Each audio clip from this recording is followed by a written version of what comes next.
Hey guys, August from Airsoft and More here, and today we'll be doing another tech tip tutorial video. Today we're dealing with a pretty rare issue. I haven't seen this before, but we are dealing with an issue where the air nozzle doesn't move forward or backwards. The air nozzle is supposed to move forward and backwards. In this case, it's stationary, so the customer is getting a low FPS issue because of this.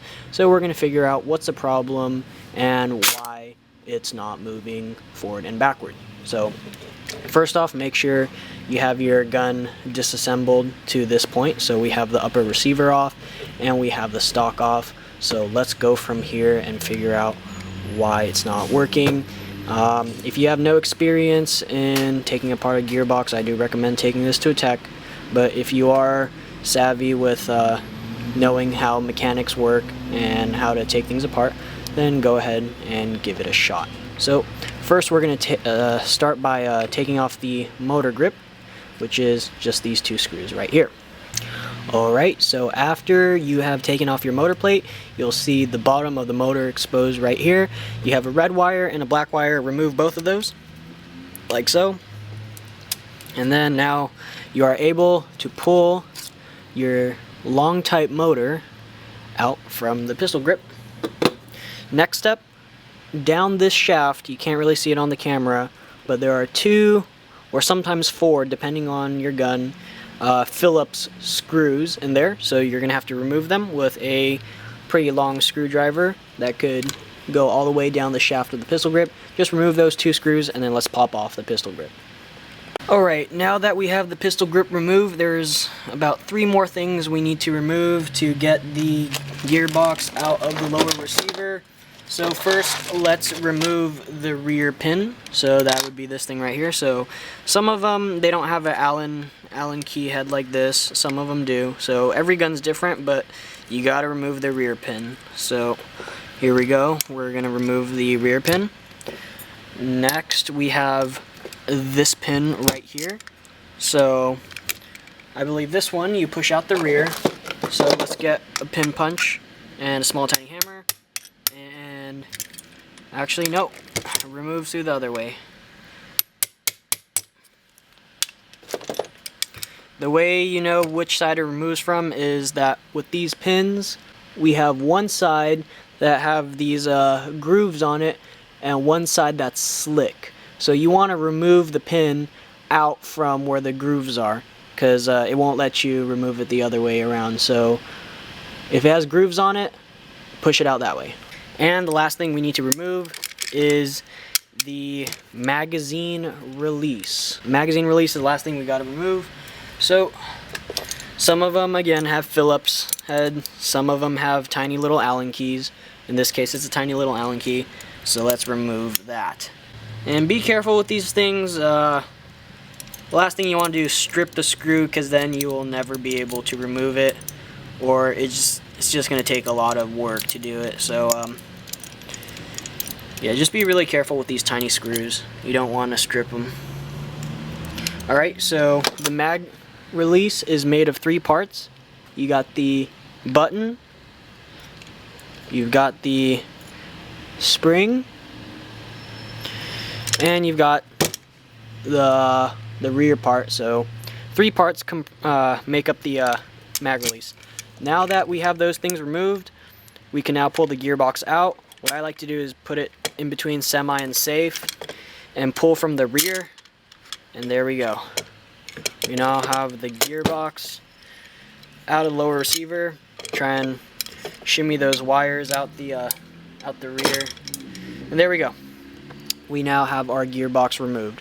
So let's take this apart and figure out where the problem's coming from. So start off by taking off the 4 screws on the top and all the other screws that line up the gearbox.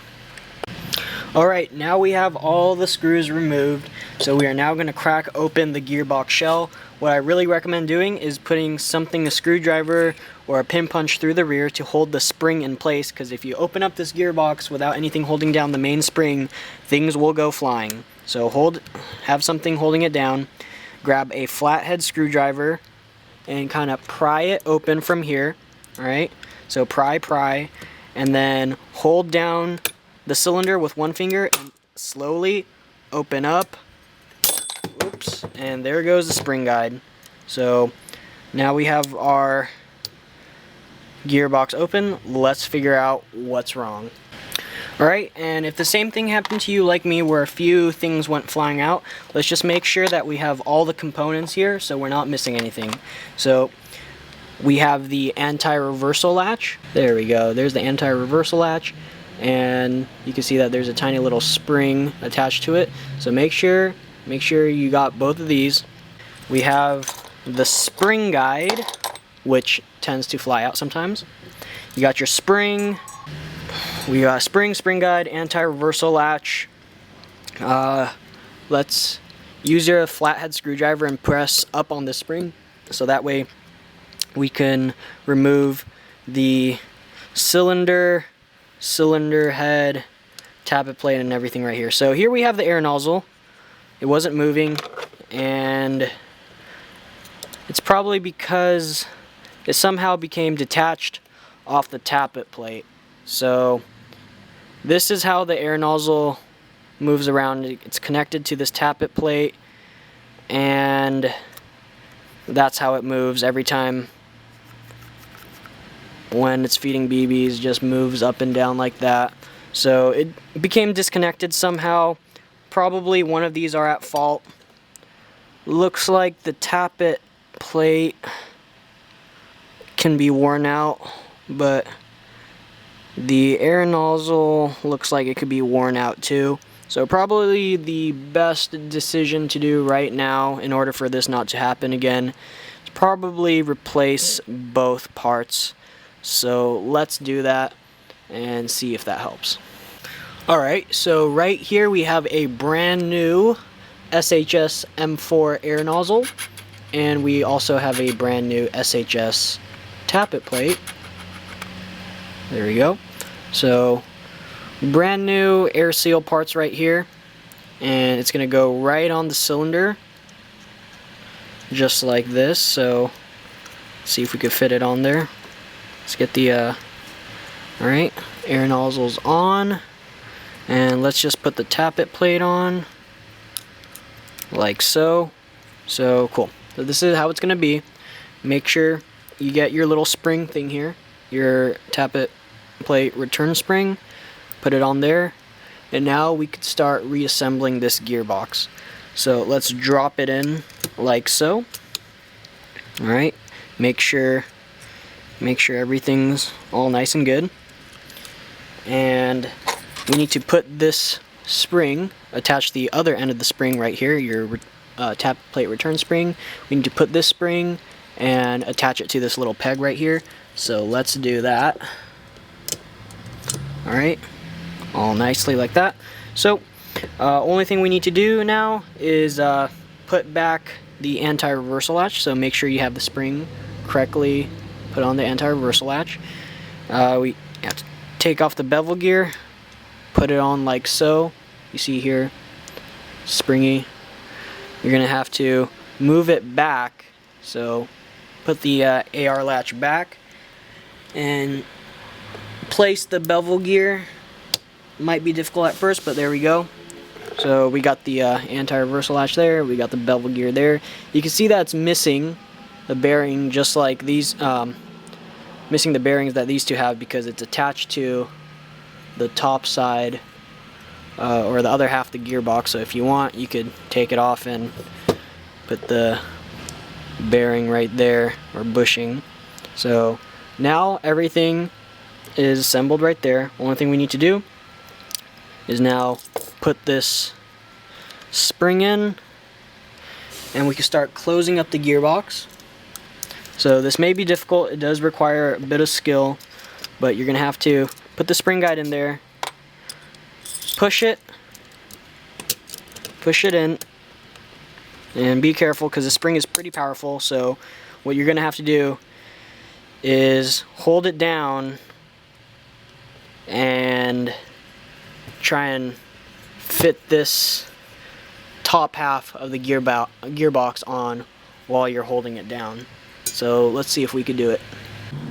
Alright, so putting the top half of the gearbox shell can be a little difficult, but you just need to move parts around until everything just clicks in place. So go ahead, start moving things, try and figure out what's blocking the gearbox from fully dropping in. So putting back together the gearbox is probably one of the most painstaking parts of putting your gun back together. It is pretty tricky. Off camera, it did take me about 8 minutes to align everything. Some gearboxes are a lot easier to put back together than others. This is a D-Boys, and they could be a little bit difficult. The easiest ones are probably the KWAs and the G&G. VFC is pretty easy, but most brands like Echo One, D-Boys, Cyma, and JG can be a really difficult gun to put back together. But yeah, make sure everything's flat before you start screwing everything in, and just put in all the screws, and let's put this back together and see if it works. You can already tell that it is probably going to work because you press down on the air nozzle and it's springy, so you know that your air nozzle is working. But let's just put this gun all back together and make sure it works. So start off with all the screws that line across the gearbox shell. Alrighty, now that the gearbox is fully closed, let's start putting this gun back together. Alright, so start off with getting these little wires out the pistol grip part, and you just kind of have to shimmy the gearbox in. You know, I usually have it pointed towards in between semi and safe. Kind of push down on the rear part of the gearbox and clicks right in. So now that we have that done, let's put in the this pin right here. I usually start with this one. All right, there we go. Aligned, and just hammer that sucker in. That one's in. All right, now let's do the rear pin. So that one went in pretty smooth, thank God. And let's put that little screw in there. Alright, we screwed him in. Alright, now we could either put on the magazine catch or pistol grip.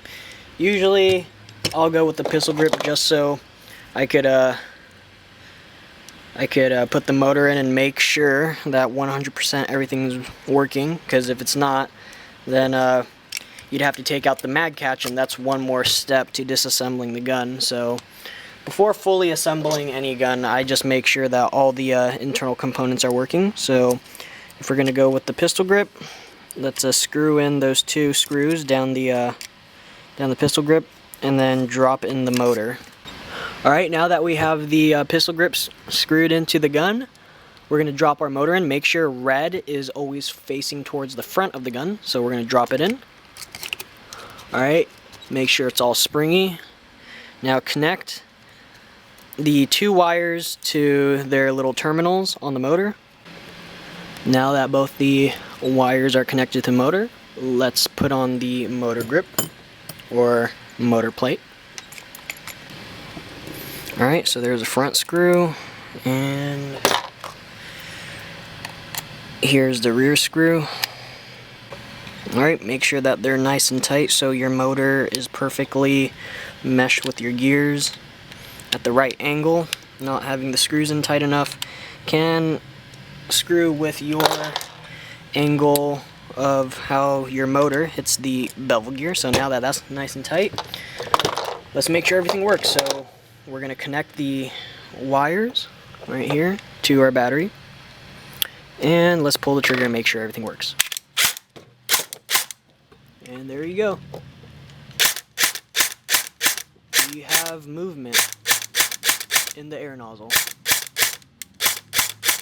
Alright, so now that everything's working, you can now reassemble your magazine catch and reassemble the rest of your gun. So, in the case where you don't have an extra air nozzle or a tappet plate handy, in this case you could still, if you think they're still in usable condition, if there's no cracks in it, you could just refit it and put it back in your gun, but there's no 100% guarantee that it will stay like that, because if it happened in the first place, that means something's wrong with it. So if you go through the trouble of opening your gearbox, might as well just replace these two parts, and they're not too pricey. Air nozzles are around $10 to $15, and tappet plates could be around $10. So if you went through the trouble of opening up your gearbox, definitely replace these two parts, and that should solve any future problems.